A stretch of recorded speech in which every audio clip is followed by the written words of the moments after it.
Filipenses 1, de 27 a 30. Assim diz a palavra do Senhor.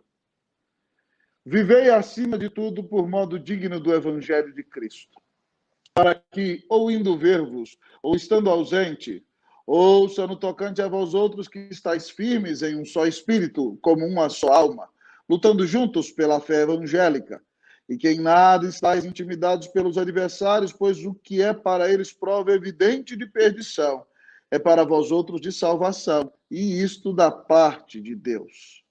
Porque vos foi concedida a graça de padecerdes por Cristo, e não somente de crerdes nele, pois tendes o mesmo combate que vistes em mim, e ainda agora ouvis que é o meu. Pai, fala o nosso coração nessa noite, Pai. Glorifica o nome de Jesus. Pai, a palavra é tua. Pai, a igreja é tua. Pai, eu pertenço a ti.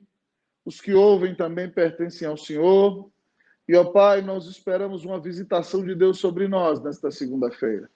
Ó Deus, ó Pai, para que o nome do Senhor seja glorificado, Pai. Para que, ó Deus, ó Pai, o teu nome seja honrado, Pai.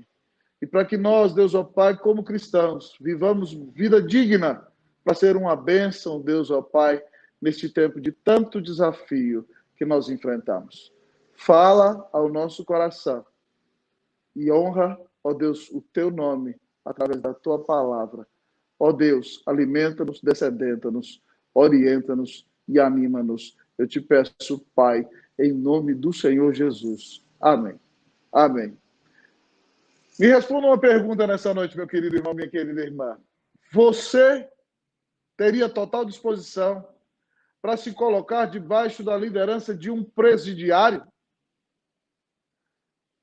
Você se proporia a sentar-se aos pés de um presidiário?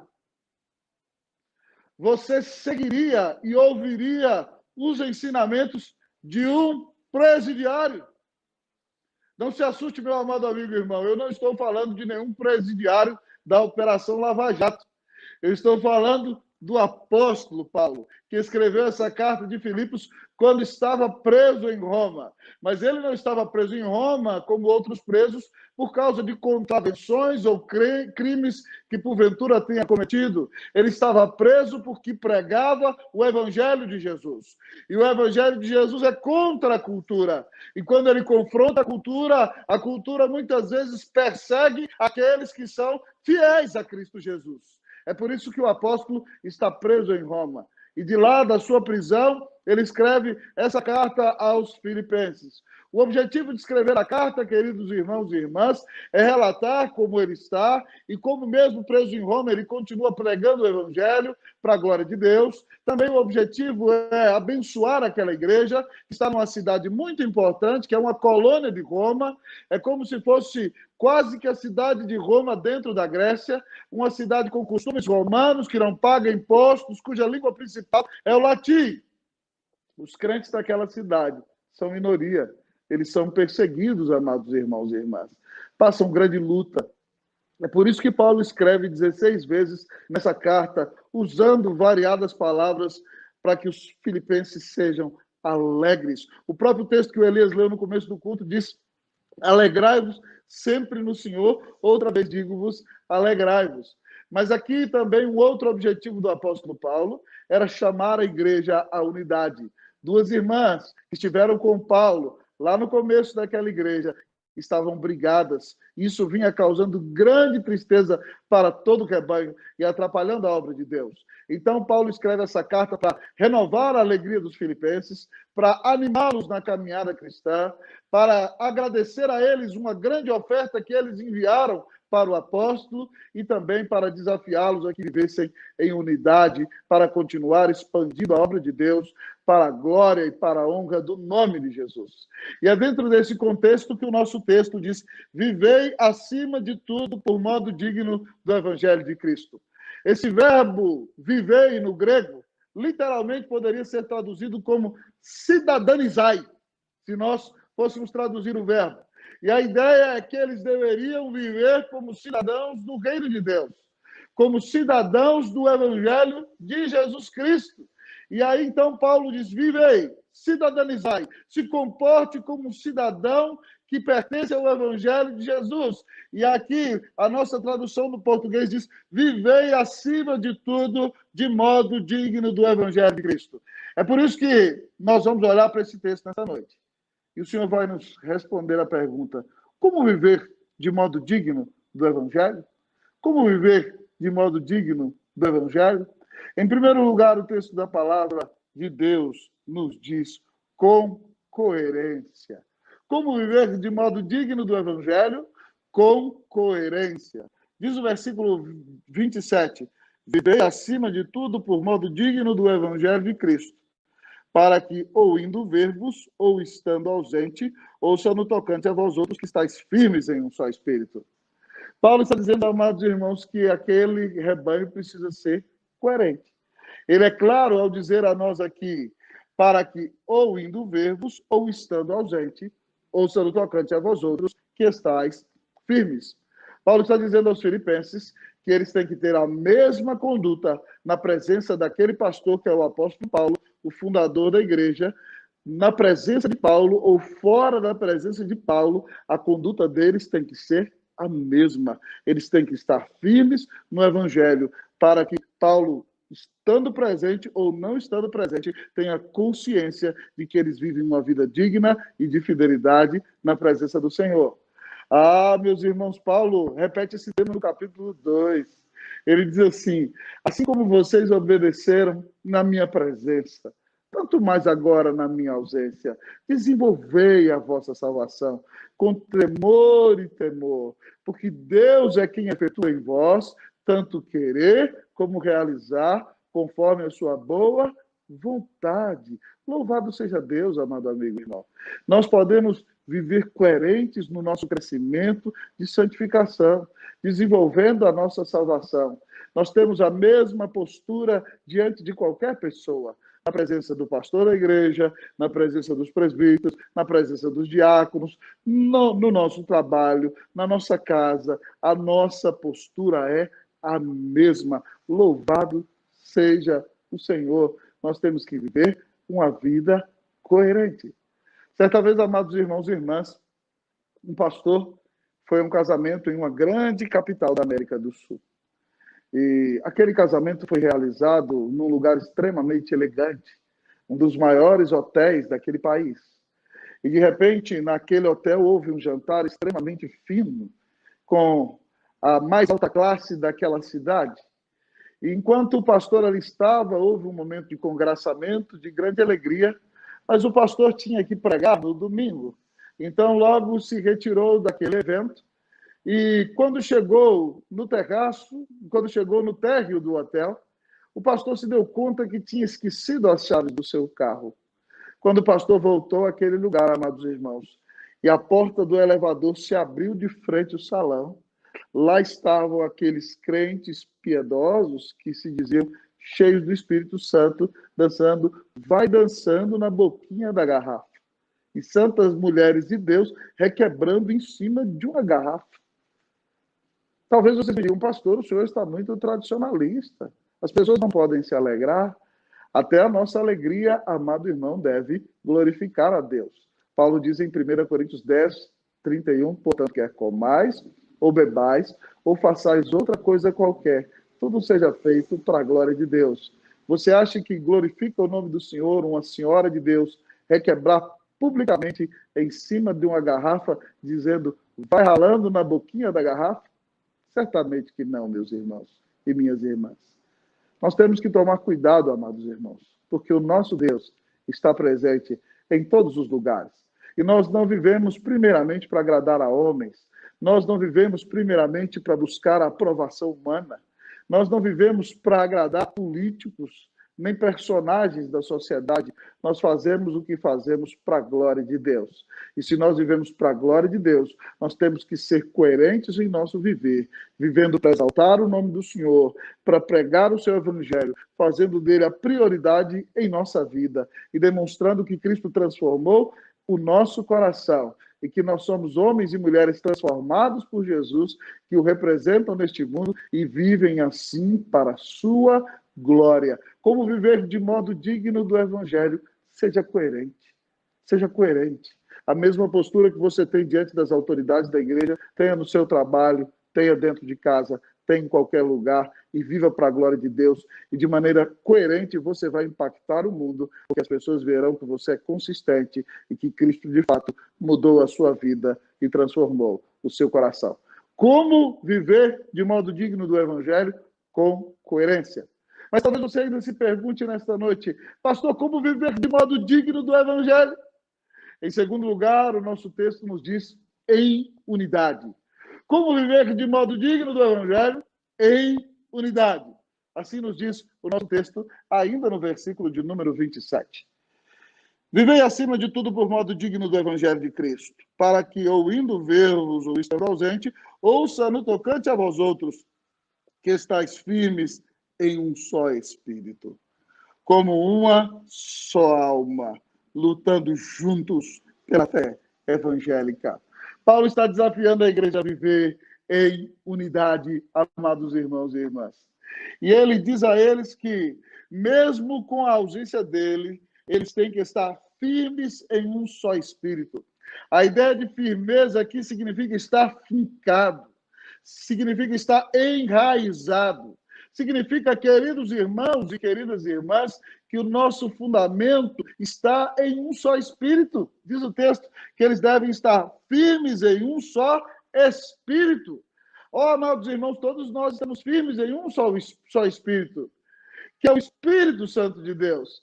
É por isso que aos Efésios, no capítulo 4, versículo 3, o apóstolo Paulo diz que nós devemos esforçarmos diligentemente para preservar a unidade do Espírito no vínculo da paz. Quando eu me mantenho em unidade com meu irmão, não é por causa da simpatia do meu irmão. Não é porque ele é gente fina o tempo todo. É porque o Espírito Santo de Deus que nos batizou e nos fez um em Cristo Jesus. O Espírito que nos selou, nos uniu espiritualmente a Cristo pela fé. E o Espírito Santo que habita em mim é o Espírito Santo que habita nos meus irmãos. E então, quando eu luto pela unidade do corpo de Cristo, eu agrado o Espírito Santo e mostro que o Espírito Santo que está no meu irmão é o Espírito Santo que também habita no meu coração e que nós juntos estamos firmes neste mesmo Espírito.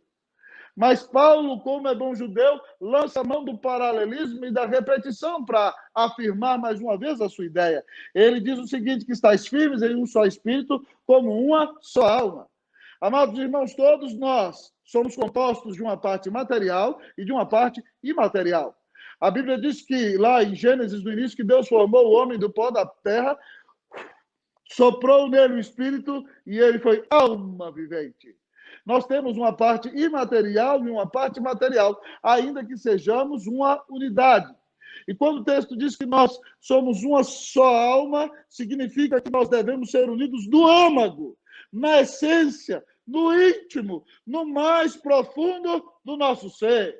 Quando você vê um jogador de futebol jogando intensamente, você fala, jogou com a alma, jogou com o coração, entregou a sua vida. Assim, amados irmãos, o texto está dizendo que, além de estarmos firmados em um só Espírito, o texto é claro ao dizer que nós devemos viver como quem tem uma só alma.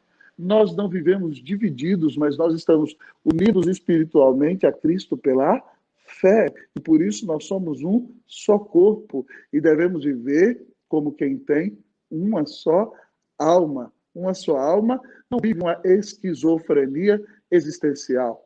Não gera várias personalidades, mas é uma só alma que vive para a glória de Deus, que vive para exaltar ao Senhor, que vive para amar os irmãos, que vive para ser uma grande bênção neste mundo. O apóstolo Paulo diz que nós devemos viver em unidade, firmados em um só espírito, como quem tem uma só alma, e aí ele diz o seguinte, lutando juntos pela fé evangélica.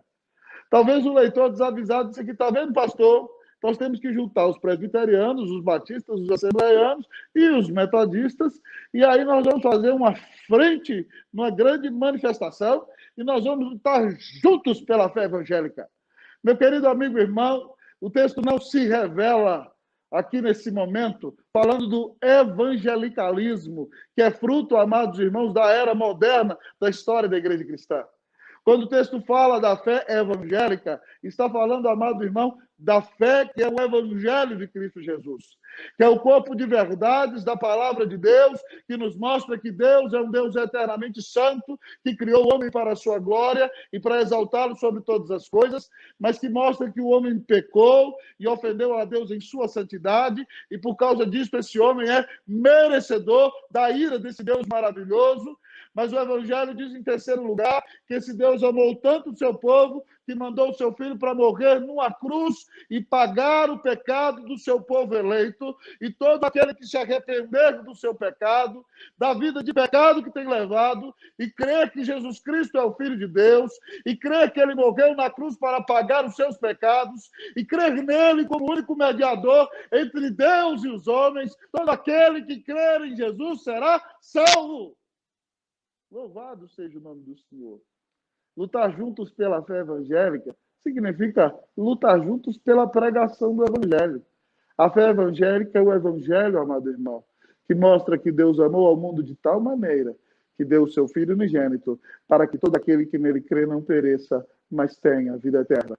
Irmãos, nós temos que estar muito atentos a estas verdades, principalmente nestes dias de pandemia, em que cada um tem uma distinta opinião.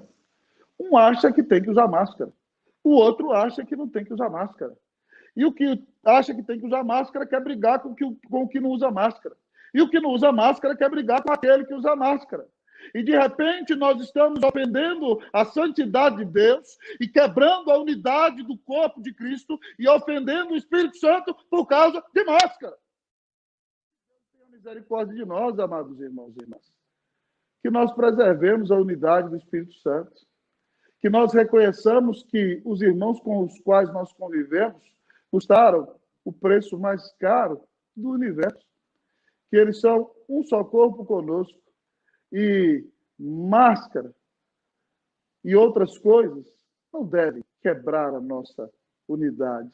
Pelo contrário, nós devemos amar os nossos irmãos e, se necessário for, sacrificarmos-nos e caminhar a segunda milha para que desfrutemos desta unidade e desta alegria maravilhosa, que você viu bem, afirmada no mesmo Espírito Santo, que nos faz o povo que tem uma só alma, e que nós vamos lutar juntos pela fé evangélica. Nós temos essa unidade na palavra de Deus. Irmãos, a unidade é tão importante que Jesus orou por ela. Quando orou por mim e por você, ele disse o seguinte: não rogo somente por estes, mas por aqueles que vão crer em mim por intermédio da palavra destes, para que eles sejam um, como és tu, ó Pai, em mim, e eu em ti, que sejam eles em nós, para que o mundo creia que tu me enviaste. Ah, amados irmãos e irmãs, a Bíblia diz que se nós vivemos em unidade, nós vamos impactar o mundo. O mundo que carece de amor verá compreensão, verá misericórdia, verá perdão, verá humilhação e quebrantamento e dirá: eu quero estar no meio deste povo, que se ama e renuncia e caminha junto para a glória e para a honra do nome de Jesus. Cristo orou pela nossa unidade, para que nós estivéssemos unidos pelo Evangelho. Nada deveria ser capaz de macular ou quebrar a unidade que o Espírito Santo criou em nosso coração quando nos fez nascer de novo e nos fez um em Cristo, e quando o Evangelho e a verdade da palavra de Deus nos uniu. Isso é muito caro para Deus. Se nós quebramos a unidade, irmãos, nós vamos ter que prestar contas ao Senhor acerca desse grande problema que nós estamos causando ao corpo de Cristo. Que o Senhor tenha misericórdia de nós, que Ele nos dê a bênção de estarmos unidos em um só Espírito, firmados em um só Espírito, unidos em uma só alma, lutando juntos pela pregação do Evangelho. A nossa prioridade não somos nós, a nossa prioridade é o Evangelho, é a glória de Deus, é a palavra do Senhor Jesus. Portanto, irmãos e irmãs, que nós vivamos em unidade. Eu gosto muito, irmãos, da frase daquele belíssimo teólogo, Philippe Melanchthon, que diz: nas coisas essenciais, unidade; nas não essenciais, liberdade. Em todas as coisas, caridade. Nas coisas essenciais, evangelho, doutrinas da graça, morte e ressurreição de Cristo como único Senhor e Salvador, doutrina da palavra de Deus, unidade. Nós não transigimos e não abrimos mão da palavra do Senhor. Nas doutrinas que nos dizem respeito à nossa salvação, acerca de quem Deus é, de quem é o homem, de quem é a palavra de Deus, de quem é o Espírito Santo, de como o Senhor conduz a sua igreja. Nós não abrimos mão da sua palavra. Nas coisas essenciais, unidade. Nas não essenciais, liberdade. Nem todos somos iguais. Naquilo que não ofende o Espírito Santo, que não é pecado, nós podemos ter liberdade na nossa vida cristã. Mas em todas as coisas devemos ter amor. Amados irmãos, Pedro diz lá na sua primeira carta, no capítulo 4, antes de tudo, tende entre vós fervente amor, porque o amor cobrirá multidão de pecados. Quando nós amamos, nós perdoamos, caminhamos a segunda milha e seguimos adiante. Você ama? Você está disposto a caminhar a segunda milha? Você está disposto a seguir adiante? Que Deus tenha misericórdia de nós e nos dê a bênção, amados irmãos, de viver uma vida digna. Como viver de modo digno do Evangelho? Em primeiro lugar, com coerência. Em segundo lugar, em unidade. Mas o nosso texto tem mais para nós nesta noite. E nós nos perguntamos, como viver de modo digno do Evangelho? Em primeiro lugar, com coerência. Em segundo lugar, em unidade. Mas como viver de modo digno do Evangelho? Em terceiro lugar, com coragem. Como viver de modo digno do Evangelho? Com coragem. O nosso texto diz, no versículo de número 28, e que em nada estáis intimidados pelos adversários, pois o que é para eles prova evidente de perdição, é para vós outros de salvação, e isto da parte de Deus. Como viver de modo digno do Evangelho? Com coragem. Os crentes filipenses, irmãos, são perseguidos. Muitos deles, amados irmãos, tiveram seus bens expoliados. Muitos deles tiveram seus comércios fechados. Muitos deles são perseguidos e execrados por serem fiéis ao Senhor Jesus Cristo. Mas Paulo diz a eles, vocês não têm que estar intimidados em nada diante dos nossos adversários, diante daqueles que perseguem a igreja de Jesus, diante daqueles que têm Deus no coração. Nós não devemos nos intimidar, amados irmãos, se eles quiserem nos impedir de crer no nosso Senhor ou de vivermos uma vida de adoração em sua presença. O texto diz que em nada nós devemos estar intimidados. E Paulo usa um argumento, porque o que para eles é prova evidente de perdição, diz o texto aqui no versículo 28, é para vós outros de salvação, isto da parte de Deus. O que Paulo quer dizer com isso? Para os romanos, amados irmãos, a prova de que os cristãos eram loucos e estavam se perdendo é o fato de que eles iam para as arenas e eram, amados amigos e irmãos, assassinados pelas feras porque não negavam a Jesus. É que eles iam para as fogueiras e eram queimados, mas não renunciavam à fé que tinham no Evangelho de Cristo Jesus. Então os romanos diziam, eles são loucos, eles estão se perdendo, eles estão se autodestruindo. Mas o que o texto está dizendo? Que o que para eles era prova evidente de perdição, Paulo diz que para nós é prova evidente de salvação. E isso da parte de Deus. Queridos irmãos e irmãs, os cristãos antigos tinham prazer em dar a sua vida por causa do nome de Jesus. Nesses dias, irmãos, nós vivemos dias de grande luta. Nós vivemos uma pandemia de coronavírus. Nós vivemos, amados amigos e irmãos, um tempo no qual os mais velhos precisam ficar em casa para se preservar. E nós temos que, como cristãos, ser cooperativos para dar bom testemunho neste mundo e fazer toda a diferença. Mas se o Estado nos proibir de adorar o nosso Deus, nós vamos sucumbir diante de uma proibição do Estado? Tem o Estado o direito de imiscuir-se na adoração do povo de Deus? Ou essa é uma esfera que está somente no relacionamento do crente com o Senhor? Veja bem, vosso pastor não está pregando aqui nenhuma rebelião, mas nós temos aqui, amados irmãos, que avaliar A quem devemos lealdade sobre todas as coisas? E a quem devemos glorificar sobre todas as coisas? E quem é o maior amor da nossa vida? Que Deus tenha misericórdia de nós, irmãos. Eu sei que talvez por um tempo nós estejamos em casa. Nós estivemos no começo da pandemia, depois os cultos foram reabertos. É um tempo de muita luta. E quem está de fora tem que tomar cuidado ao julgar a liderança da igreja. Porque todas as decisões tomadas em conselho são tomadas com oração, com debate e depois com votação. E depois que há a votação, com sabedoria, nós temos que preservar a unidade do corpo de Cristo no meio de momentos de grande angústia.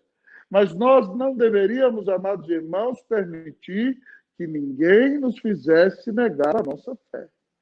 Se alguém desafiar você para negar a sua fé em Cristo Jesus, não se intimide. Continue crente. Continue dizendo que você crê em Cristo Jesus. E o que para o mundo será prova evidente de perdição, para nós vai ser prova de salvação. Porque significa que nós vamos ser fiéis a Deus em todas as circunstâncias que nós viermos enfrentar. Que Deus tenha misericórdia de nós, amados irmãos e irmãs. Que Deus tenha compaixão da nossa vida. Que nós não percamos a fé nem a coragem, porque nós enfrentamos dias de enfermidade. A Josué que vai entrar na terra prometida e perde a liderança de Moisés.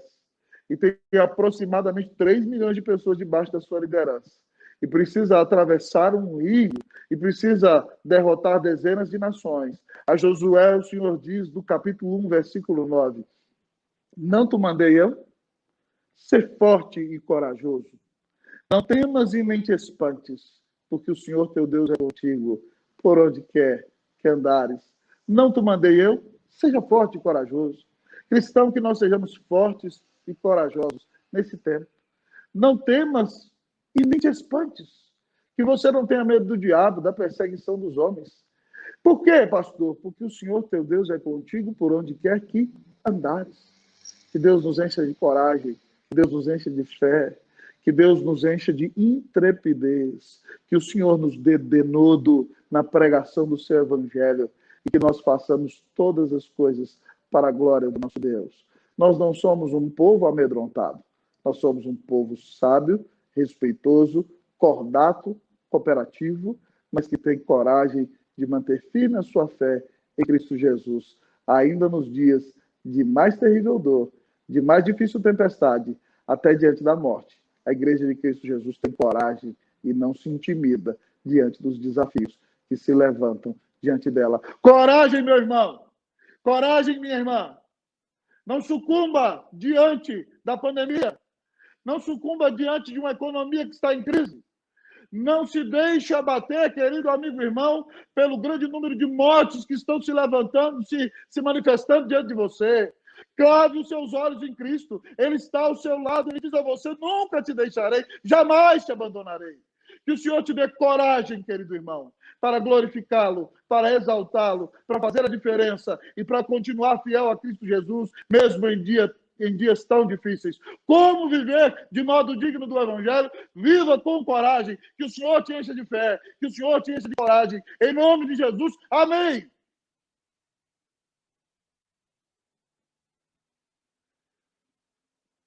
Você tem vivido de modo digno do Evangelho?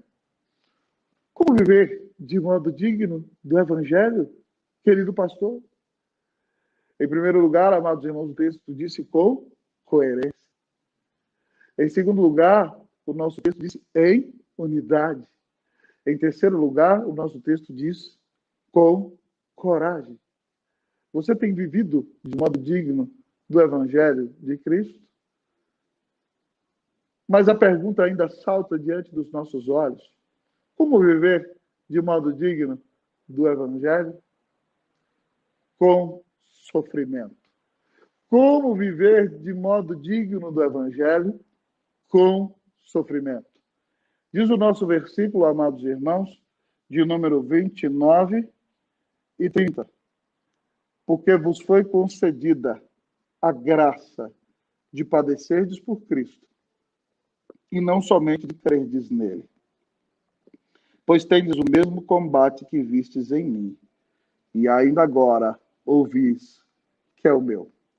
Paulo é claro ao dizer, amados irmãos, que aquilo que para os romanos era prova evidente de perdição, a morte e o assassinato dos cristãos, era prova de salvação dos cristãos da parte de Deus.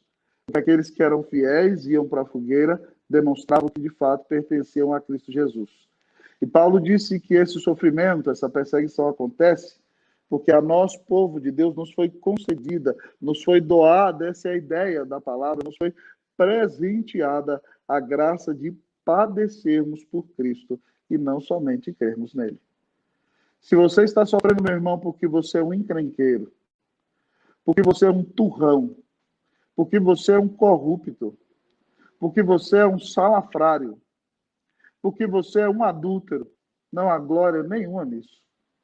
Mas se você está sofrendo porque é fiel a Cristo Jesus, porque quer ver o reino de Deus avançar, porque prega o evangelho, porque atua com humildade, porque vive uma vida santa, a Bíblia diz que isso é uma graça para você. Nos foi concedida a graça de padecermos por Cristo. Muitas vezes nós achamos que nós temos somente a graça de crer e o perdão de pecados. Essa é uma graça maravilhosa. O sofrimento é a graça que ninguém quer.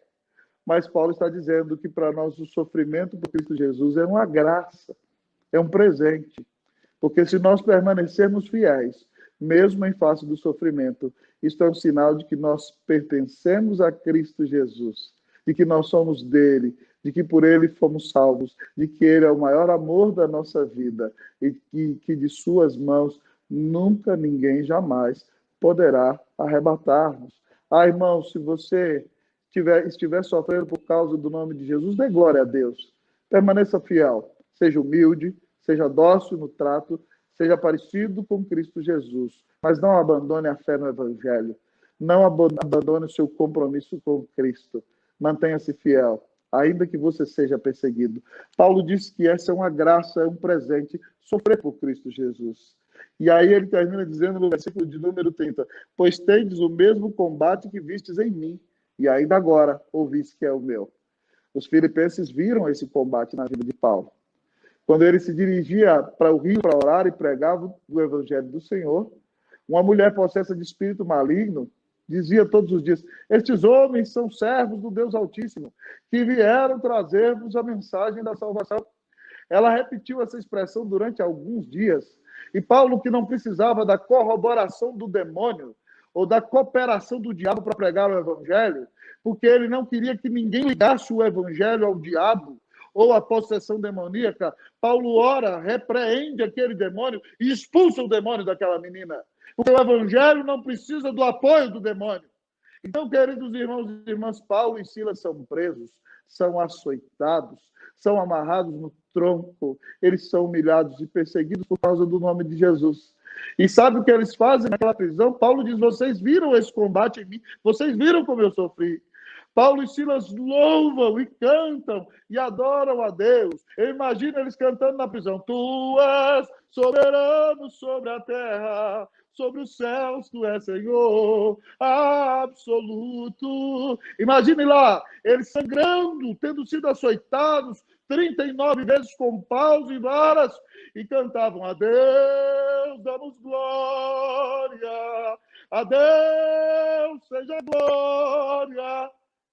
Pastor, ele não cantava esse cântico. Não, esse não, mas talvez o Salmo 96. Cantai ao Senhor um cântico novo, glória e majestade estão diante dele. Eles eram judeus, os salmos eles cantavam. Força e formosura no seu santuário. E quando eles cantavam, irmãos, houve um terremoto. O cárcere se abriu. O carcereiro, que se deixasse fugir os presos, seria assassinado pelos guardas romanos. Tomou a sua espada e já ia fincá-la no peito para tirar a sua própria vida. E Paulo grita lá de dentro, quando aquela espada talvez já mira o coração do homem. Paulo diz, ei, não te faças nenhum mal, todos aqui estamos. E o carcereiro entra tremendo, amados irmãos, e pergunta para ele, senhores, o que eu preciso fazer para ser salvo? E Paulo diz, crê no Senhor Jesus, e será salvo tu e tua casa. E naquele momento o carcereiro creu e recebeu Jesus Cristo como Filho de Deus em seu coração. E soltou a Paulo e levou Paulo e Silas para sua casa. E limpou os vergões deles. E eles fizeram um culto. E ali, amados irmãos, eles foram batizados, o carcereiro, sua mulher, filhos já adultos, adolescentes, as crianças, toda a família foi batizada. Louvado seja Deus. No outro dia, os homens mandaram soltar Paulo e ele revelou que era romano. E então, aquela cidade pediu desculpas e ele teve que sair dali. Mas Paulo disse aos filipenses: vocês viram como eu sofri. Preparem-se para sofrer por causa do nome de Cristo Jesus. Ele diz: vocês viram esse combate em mim e ainda agora vocês sabem que eu estou preso por causa do nome de Cristo Jesus. Irmãos e irmãs, sofrer por Cristo Jesus é um privilégio. Eu confesso aos irmãos que quem serve a Cristo Jesus tem uma vida de grande sofrimento. Às vezes é muito mais triste quando quem é o instrumento da perpetração do sofrimento são os seus próprios irmãos. Você não entende como irmãos podem dar trabalho, perseguir, atrapalhar quem está fazendo a obra de Deus. Mas às vezes isso também vai acontecer, para que o Senhor nos ensine a amar, orar e interceder por todos. Mas certamente, se os irmãos que estiverem ao seu lado forem piedosos e não te derem trabalho, então, querido amigo e irmão, você vai ser perseguido pelo mundo. E você vai enfrentar grande luta, grande aflição e grande dificuldade. Que você, querido amigo e irmão, saiba que Cristo deu a vida na cruz do Calvário por você. E como disse o grande missionário Carlos Study, fundador da missão WEC, que foi missionário na China, na Índia e no Sudão do Sul, morrendo ali, fundador desta missão WEC, da qual Ronaldo Lidório também é missionário, Charles Study dizia: se Jesus Cristo é Deus e ele morreu por mim, não existe sacrifício grande demais que eu possa fazer por ele. Não tenha medo de sofrer por Cristo Jesus. Não sofra por ser um bandido, por ser um assassino, por ser um encrenqueiro, por ser um brigão. Mas se você está sofrendo por causa do nome de Jesus, entregue-se nas mãos de Deus. O seu Senhor sofreu por você. E Ele está vendo o seu sofrimento. Ele é a tua defesa. Ele é quem te protege. Ele é quem te abençoa. Irmãos, há alguns anos atrás, há mais de uma década, eu li um livro precioso de Tozer, chamado 5 Votos para Obter Poder Espiritual. E o segundo voto, amados irmãos, é: não se defenda. E verdadeiramente esse é um voto que não é fácil. Mas eu quero testemunhar a vocês que todas as vezes da minha vida cristã, como servo de Deus ou como pastor, que eu resolvi não me defender e deixar tudo nas mãos do Senhor Jesus. É impressionante como o próprio Senhor Jesus se levanta e Ele mesmo nos defende, pois Ele disse que assim o fará lá em Romanos. Dele é a vingança, Ele é o Senhor. Então, meu irmão, pare de se defender, pare de brigar por si mesmo, entregue todas as coisas na mão do Senhor, deixa que Ele te defenda. Seja crente, seja amável, seja doce, revele o caráter de Cristo em sua vida. Sofra por Cristo Jesus. E Deus há de te recompensar, de te guardar em fidelidade, de conduzir os teus passos e de abençoar a tua vida, mesmo em dia de sofrimento, mesmo em dia de grande angústia. Ao final desta exposição da palavra de Deus, eu quero perguntar a você: você tem vivido de modo digno do Evangelho de Cristo? Você vive uma vida coerente, tanto no culto público como no culto da vida? Você, querido amigo e irmão, ama os seus irmãos e não tem sido causa de briga, encrenca e divisão no corpo de Cristo? Você está firme em um só espírito com seus irmãos? Você tem com eles uma só alma? Você está lutando não por picuinhas, mas pela fé evangélica, por esse livro, pelo evangelho que se revela nesse livro. É por ele que devemos lutar. É isso que a Bíblia diz. Você está lutando em unidade pela pregação, pela expansão do evangelho, pelo testemunho do nome de Cristo Jesus. Você está lutando pela salvação de almas. Você é corajoso, meu amado irmão, neste mundo cheio de políticas, cheio, amado irmão, de não me toques, cheio de disse que me disse, cheio que, amados irmãos, de conveniências sociais, para que homens não se ofendam uns aos outros e não vivam em fidelidade para com Deus. Você está lutando junto com os seus irmãos pela fé evangélica. Você é corajoso para pregar o evangelho. Você é corajoso para dizer ao mundo que quem não crê em Cristo Jesus está debaixo da ira de Deus e caminha a passos largos para o inferno. Você tem coragem de defender a fé, o evangelho, o essencial, o que está nas Escrituras? Você tem sido corajoso para lutar pelo evangelho e pela pregação da palavra de Deus? Você, querido irmão, você, minha querida irmã, tem entendido que muitas vezes você tem sido perseguida ou você tem sido perseguido porque é fiel a Cristo Jesus? Quanto mais Deus nos abençoe, irmãos, mais lutas nós temos. Outro dia eu compartilhava com a minha querida, nós somos tão abençoados tantas vezes no domingo, pregamos uma palavra ungida de manhã à noite, na segunda-feira de manhã a confusão já começa. E às vezes até no próprio domingo à noite, e vai confusão a semana inteira. E você precisa de graça de Deus para se humilhar e orar, e olhar para Cristo, e pregar o evangelho, e ser fiel a Cristo Jesus. Ninguém corre atrás do sofrimento. Mas se o sofrimento vier, porque você é fiel a Cristo, fique firme. Creia no Senhor Jesus. Olhe para Ele. Ele morreu na cruz por você. Ele é o teu defensor. Ele nunca te deixará. Jamais te abandonará. Como viver de modo digno do Evangelho? Com coerência, em unidade, com coragem e com sofrimento.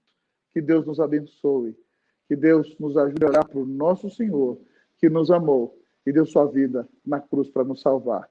Que Deus faça de nós homens e mulheres que vivem de modo digno do Evangelho de Cristo. Que Deus nos abençoe, em nome de Jesus. Amém.